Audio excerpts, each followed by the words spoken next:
student at Bowling Green State University in Ohio, and my research that I'm sharing with you today is on discrepancies between policy and lived experiences in refugees in Alcalá de Henares, Spain. So let's just jump right in. So a little bit about myself. I am going into my 5th year at Bowling Green State University. I am a middle childhood education major with those subjects being math and social studies. I'm also double minoring in design for social impact and economics, and my motivation for doing this project is just generally the love of Spain. I liked it ever since we talked about the El Camino hiking trail, and just personal experiences with undocumented migrants here in America, and so why not just take it to a global view. So for my abstract, I'm not gonna just read all off the slide for you since part of this is the thesis, so I'm just gonna point out that it is a qualitative study, and the people that I did interview, I interviewed a refugee from Mauritania, an undocumented migrant from Gambia, a refugee center director, and a volunteer teacher who volunteers teaching Spanish to migrants who don't know Spanish. Okay, for my thesis statement, academic research generally reflects key aspects of the refugee experience, but, there's a but, there underrepresents the critical barrier of limited legal employment. So basically, I'm not saying that they don't tell, like in research, they don't say the policies that make it hard to access legal employment. I'm just trying to say they don't actually focus on the effects that has on the citizens who can't get limited legal employment. And because of this, there is a necessity of integrating first-hand narratives into academic and policy discussions. These are not numbers in an Excel spreadsheet, these are human beings. So for my research questions, obviously one of them is the title of this presentation, does research match the lived experience of refugees and undocumented migrants in Alcalá de Henares, Spain? But the other is, if there are discrepancies, what are possible policies that we could enact to combat these discrepancies? So my literature review. So for anything, I should clarify this now, anything highlighted in green is something that my interviewee mentioned that matched the research. So I'm mostly going to focus on the stuff in green today. So the main passage to Spain is through the Canary Islands. Both my interviewees used the Canary Islands to get to Spain. The journey usually includes smugglers. If you don't know what those are just people you pay to help get you into a country illegally. It's usually a multiple day journey without food and water, and usually rescue boats do help, along with there are people on the island, like the Red Cross is there. They will offer you food, water, medicine as soon as you get off. Also, why do most of the migrants and refugees choose Spain? Honestly, just because it's close. It's the closest exit. It's not for anything too particular, it's just that it's close, and they usually do want to go somewhere else. Like, for example, a lot of the people who speak French, they usually want to go to France, but they need to go to Spain first to just get out of their country, and then they'll go to France. Okay. I don't know what that's about.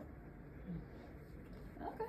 So, why they leave, there are mainly 5 reasons why people leave their country, but the 2 that my interviewees pointed out specifically why they left were economic hardship and political persecution. And then for the data and laws, refugee applicants often get denied. Like my undocumented migrant from Gambia, he tried to apply for a refugee status and got denied because economic hardship wasn't seen as like worthy enough to get asylum status. And then it takes 2 years to become a legal resident in Spain. And then the last bullet point just lists the order of the more likely countries to migrate to Spain. So Mali, Senegal, Algeria, Morocco, Guinea, Mauritania, and Gambia. And then for integration, there is usually 3 Spanish classes. That's where I got my volunteer. And there's free therapy along with 50 euros a month for 3 months. So after the 3 months are up, they'll stop giving you 50 euros and you just need to survive off what you got. So my methodology. I used interviews, scholarly articles, and news articles. News articles were only used for like if a journalist also interviewed a migrant or undocumented refugee from Spain, then I also looked into that, but mostly it was scholarly articles to look at data and policy in Spain. So for the questions I asked my refugee and my undocumented migrant, I had 20, but I'm not going to list all 20 for you just because I don't really think you need that, but I'm going to list the category of questions I did ask. I asked where they are from and their status here as status in Spain as a legal resident, undocumented, a refugee. I asked the reasons for leaving their country, why they chose Spain, their journey, and if integration was going well, and if they were to make changes to policy, what policy changes would they make themselves?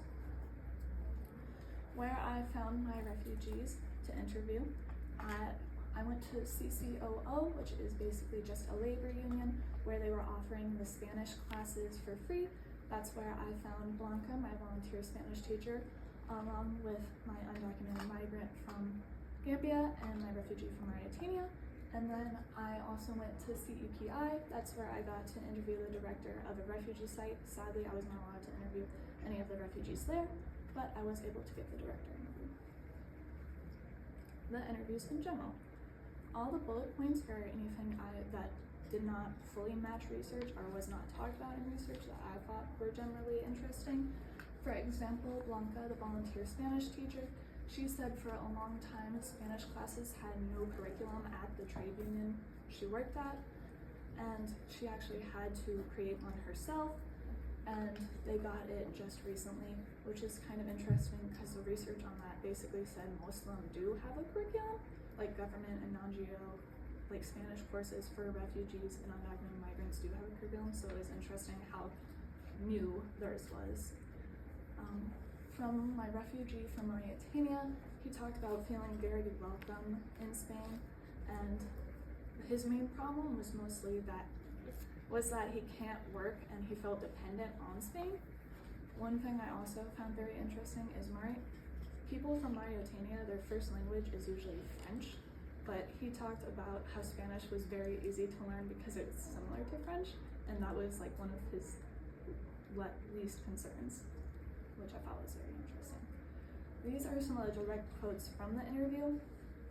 I should clarify, since his main language was French, I did have a translator, so some of the stuff could have got lost in translation, but this is what I have to work with, so I'm working with it. So the quotes I found most impactful were, "We want to do is to live here with dignity. All they want to do is to live there with dignity. They just want a job to contribute to the country." I also thought the comparison between working in the refugee camp and living there in the refugee camp, he described it as being like animals, and I thought that was a very impactful description. And then another impactful quote that I liked was just more talking about the dependency on Europe itself, because he said he just wants to not be in need of the help of Europe or the NGO. Then, I also don't know why it's like that. Okay. So for the director of the refugee site, something interesting I found out about it was she talked about how a lot of South American people were coming recently, like a lot of them were applying for refugee status there, which is different than more of the main countries that tend to go to Spain. So that was interesting. She talked about how locals tend to feel superior over the refugees, which kind of matches what my undocumented friend from Gambia said, because he talked about he did not feel very welcome in Spain at all, and he experienced discrimination while there. Some other interesting things the undocumented migrant talked about was that he didn't have to pay a smuggler, which I thought was interesting because his friend knew the smuggler, so he got him in for free, which was just kind of amusing. He applied for refugee status, he didn't get it, and one of his main issues was that he can't work. Also, in Gambia, they speak English, so the translation was just directly from his words. I didn't have a translator there at the time. So his whole main issue with it is, he said in Africa it's very, very easy, and in the Gambia to get legal citizenship and able to work in their country. So he was very upset that in Spain it was not that easy. And his whole main suggestion for policy was to make it equal. One also powerful comparison he made is that he said the Spaniards, they don't see us like humans, and human beings, and I thought that was very powerful and should be considered when making policy and teaching others. So the work laws. So there are two main work laws I'm focusing on, the ones for asylum seekers or refugees and the ones for stateless persons. So asylum seekers have the right to work beginning 6 months after submitting their application as long as their case is not decided. So basically that means my friend from Mauritania, the refugee there, he can work only after submitting his application in Spanish and getting interviewed after 6 months as long as the case is not decided. So as of right now, he cannot work. And then applicants for stateless status, that would be basically my undocumented migrant from Gambia, are not allowed to engage in formal employment. So he is not allowed to engage in any type of legal employment until the 2 years is up and he becomes a legal resident at that point. So my proposed solution for this problem is just generally Spain grant immediate temporary work permits to asylum seekers, stateless persons, and undocumented migrants, because not only would that stimulate Spain's economy and help the NGOs and government to helpfully integrate these people into society, it will also be able to help the migrants themselves learn Spanish quicker, along with get their own money so they are no longer dependent on Spain. Here are my references. Thank you.